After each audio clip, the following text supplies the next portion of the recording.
দেখিয়েছেন। আমরা আশাবাদী বাংলাদেশের প্রত্যেকটি প্রান্তে, প্রত্যেকটি গ্রামে গঞ্জে জাতীয় নাগরিক পার্টি বিস্তার লাভ করবে।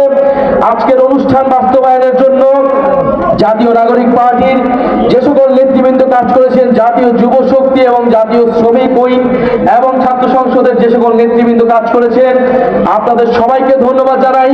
আমাদের সাথে উপস্থিত রয়েছেন জাতীয় যুব শক্তির সম্মানিত সদস্য সচিব এবং বাংলাদেশ গণতান্ত্রিক ছাত্র সংসদের সম্মানিত আহ্বায়ক, যারা আমাদের এই জুলাই গণ অভ্যুত্থান এবং নাগরিক পার্টির রাজনীতিকে অনেক দূর এগিয়ে নিয়ে যাচ্ছেন।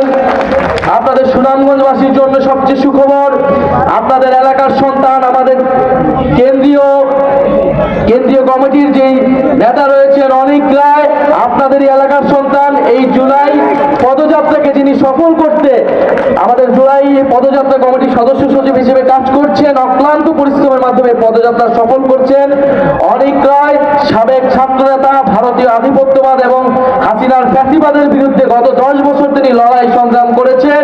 ইনশাআল্লাহ সুনামগঞ্জবাসীর জন্য তিনি আগামীতে লড়াই সংগ্রাম করবেন।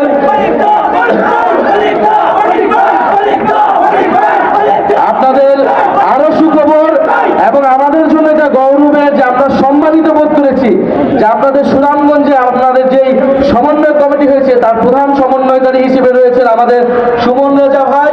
উনি হাসন রাজার বংশধর। আপনাদের এই এলাকার সন্তান, বাংলাদেশের সম্পদ হাসন রাজা, মরমী কবি, মানবতাবাদী কবি হাসন রাজা, তার বংশধর সুমন রাজা, ওনাদের মতো মানুষ রাজনীতিতে এসেছেন। এটা জাতীয় নাগরিক পার্টির জন্য, বাংলাদেশের জন্য, সুনামগঞ্জের জন্য আমরা সম্মানিত বোধ করি।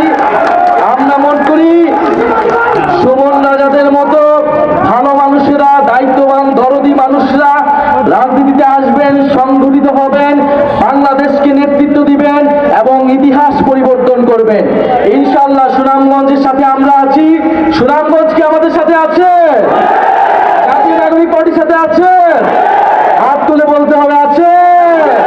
স্লোগান হবে ইনকিলাব ইনকিলাব, মুজিববাদ মুজিববাদ, ক্ষমতা না জনতা, ইয়াপস না সংগ্রাম, দালালি না রাজপথ। এই সুনামগঞ্জে কোনো পার্টি আছে? গণ অভ্যুত্থানে কোনো পার্টি আছে?